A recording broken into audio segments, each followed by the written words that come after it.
नमस्कार, मैं बिंदु और आप सभी देख रहे हैं चैनल बांग्ला का हिंदी समाचार। अब देख लेते हैं खबरें विस्तार से। जलपाईगुड़ी जिला में बीजेपी के दो गोष्ठी के बीच में विरोध की बातें बार बार सुने जाने पर भी उन्हें लेकर कभी भी मंतव्य नहीं करते बीजेपी नेता नेत्री। रविवार जलपाईगुड़ी शहर के डीबीसी रोड पर बीजेपी का एक योगदान कार्यक्रम में एक साथ देखा गया बीजेपी के दो गोष्ठी कहकर परिचित नेताओं को। स्वाभाविक रूप से पत्रकारों द्वारा यह अलग तस्वीर देखकर जिला सभापति बापी गोस्वामी से सवाल करते हैं कि अचानक विरोधी गोष्ठी कहकर परिचित दीपेन प्रमाणिक को एक ही कार्यक्रम में आपके साथ देखा गया, आप लोगों के बीच में क्या अब विरोध नहीं है? साथ साथ ही बापी गोस्वामी जवाब देते हैं कि बीजेपी राज्य सह सभापति दीपेन प्रमाणिक पाकिस्तान का लोग नहीं है, वे दोनों जन ही हिंदुस्तान के लोग हैं।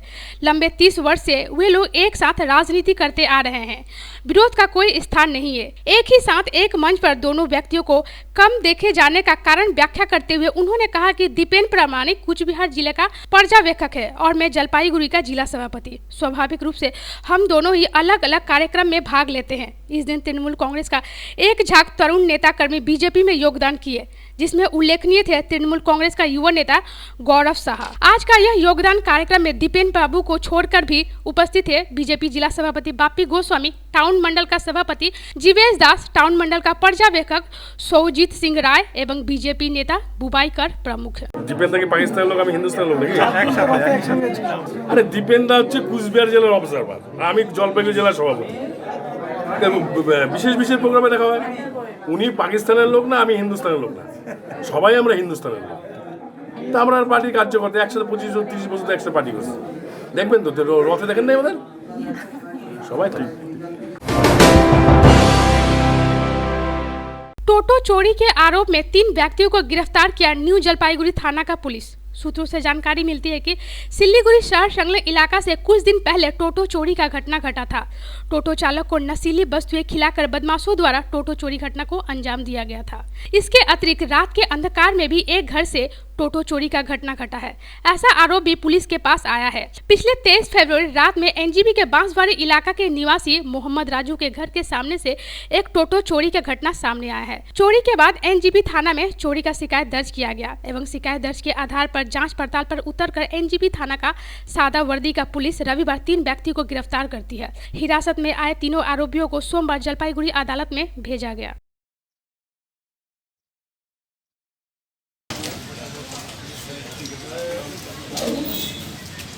মামু আবার কি করতে এদিকে তাকা মামু ছবি উঠে দেখি তো মামু দেখছি ওইখানে বলে দুজন লাগে বলে ওইটাকে দুজন লাগে দুইটা লাগে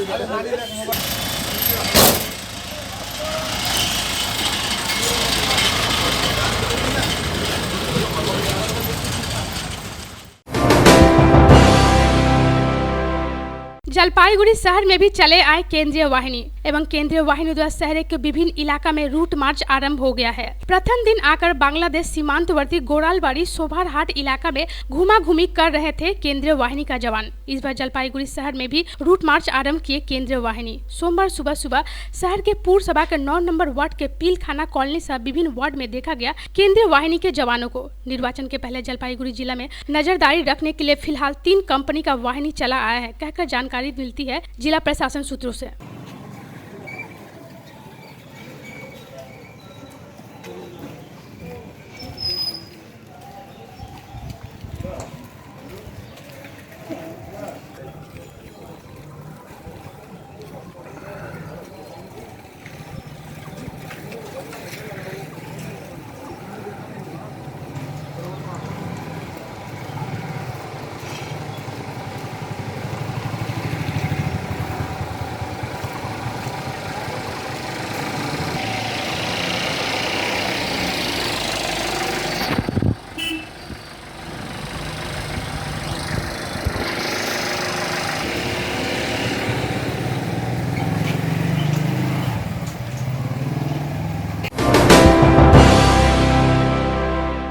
पुलिस की मदद से अपनी मां के पास वापस आई प्रतिबंधी दीप। नवग्राम लोकनाथ सरनी के निवासी 15 वर्षीय प्रतिबंधी दीप अपनी मां गीता पाल के साथ रहती है। दिल्ली में कर्मरत बड़े भाई द्वारा भेजे गए पैसे से ही चलता है उनका संसार।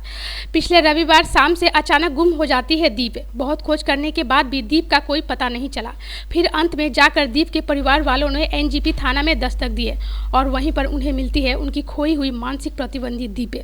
जानकारी मिलती है कि रविवार रात में गेट बाजार पर पुलिस के हाथ में आती है दीप। पुलिस द्वारा दीप से बहुत पूछताछ करने पर भी उनके बारे में पुलिस को कोई जानकारी नहीं मिलती है।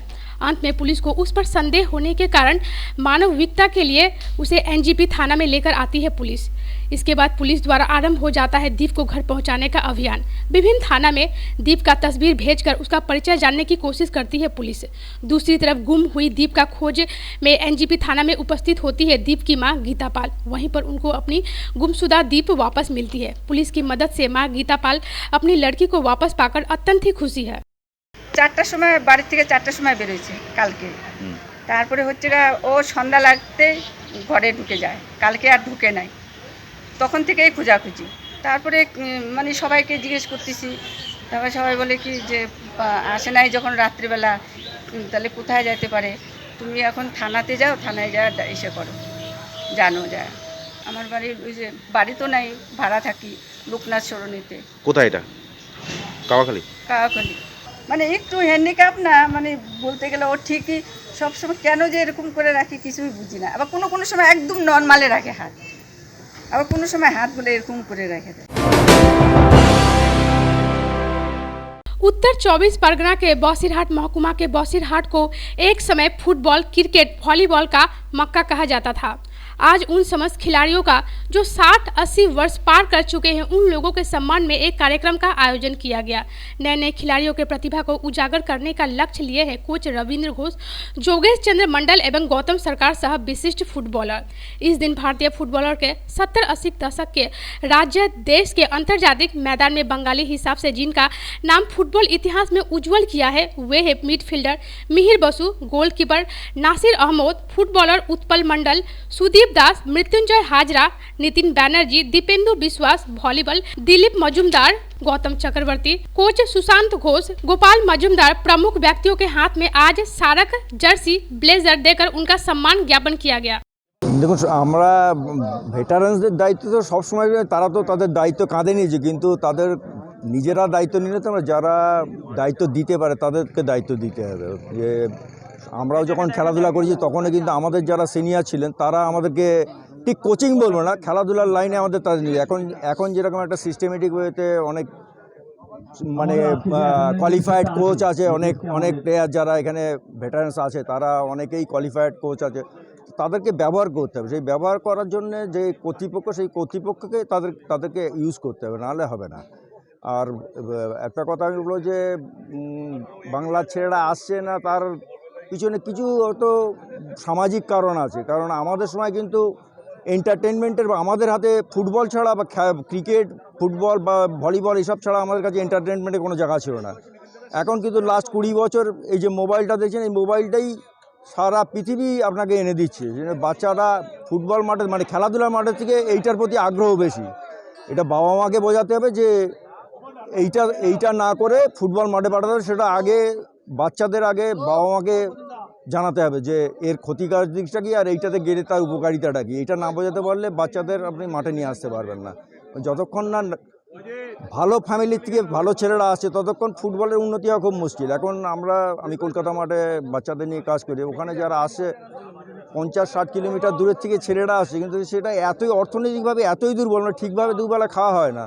তো তাকে এই 3 ঘন্টা প্র্যাকটিস করে সে বড় জায়গা কিছু যেতে পারে না। কিন্তু যেতে হলে যেন আমরা যেন মিডল ক্লাস ফ্যামিলির থেকে ওই ক্লাসটাকে ধরতে হবে, ধরলে ফুটবলটাকে হবে। আর প্রাক্তন প্লেয়াররা তার যারা আছে, যারা আজকে মাঠে আসছে তাদেরকে কাজ দিতে হবে। তারা তো কাজ করার জন্য তৈরি, কিন্তু তাদেরকে কাজের অবসর জোগাড় করে দিতে হবে, যে কোথায় কাজ করবে, কীভাবে একটা সিস্টেমের ভিতরে এনে কাজ করাতে হবে। ফুটবল তো এক্সপার্ট, যদি এক্স প্লেয়াররা যদি সামনে এই যে এখানে আমরা যারা দাঁড়িয়ে আছি, এরা যদি আজকে বসিরহাটের ফুটবলের যদি হর্তাকর্তা না হয়, যদি যারা এক্সপার্ট নয় তারা যদি আসে, তো স্বাভাবিক কারণে আজকে বসিরহাট ফুটবল আপনারা সবাই দেখছেন যে কোন জায়গায় চলে গেছে। তার কারণটা কি? আজকে তো এক্স প্লেয়ারদের এখানে কোনো স্থান নেই। এই যে ভেটারেন্স প্লেয়াররা এখানে যাযাবরের মতো ঘুরছে, এদের কোনো বসার জায়গা নেই। সন্ধ্যের পরে যারা একটা কোথাও বসবে, সেই বসার জায়গায় আজকে দেয়নি।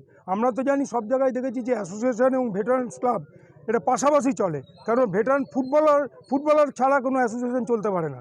আজকে আমাদের বিএসএসে চলছে, সেখানে ফুটবলারদের সব ব্রাত্য। একটা সময় দেখেছি এখানে যখন নতুন কমিটি এলো, তারা সেই কমিটির যারা কাউন্সিলর তারা সব স্টেজে রয়েছে, আর এই সমস্ত প্লেয়াররা সব মাঠের বাইরে বসে আছে। এটা দুর্ভাগ্য, এটা বসিরহাট বলে সম্ভব। আমি জানি না কেন এই জিনিস হয়েছিল, এবং আমাদের প্লেয়াররা তখন এটা মেনে নিয়েছিল, অন্তত আমি থাকলে এটা মানতাম না। তো স্বাভাবিক কারণেই আজকে ফুটবলকে এগিয়ে নিয়ে যেতে গেলে, বিশেষ করে বসিরহাটের ফুটবলকে যদি এগিয়ে নিয়ে যেতে, গ্রাম বাংলার ফুটবলে গেলেই বাংলার ফুটবলে গেবে। তো গ্রাম বাংলার ফুটবল এগিয়ে নিতে গেলে এই ধরনের এক্সপার্টদের আগে আনতেই হবে, না আনলে আমরা ফুটবলের যে প্রসারটা কী করে করবো আমি তো বুঝতে পারছি না। আজকে আপনারা যারা সাংবাদিকতা করছেন, তারা যদি এখন খেলা শেখাতে যান, তাহলে কি খেলা এগোবে? কখনোই এগোবে না। বা আমি যদি সাংবাদিকতা করতে যাই আপনাদের ওই ভয়ে, আমি লিখতে পারবো না কখনই। তো স্বাভাবিকক্ষণে যে জায়গার এক্সপার্ট, তাকে তো সেই জায়গায় ব্যবহার করতে হবে।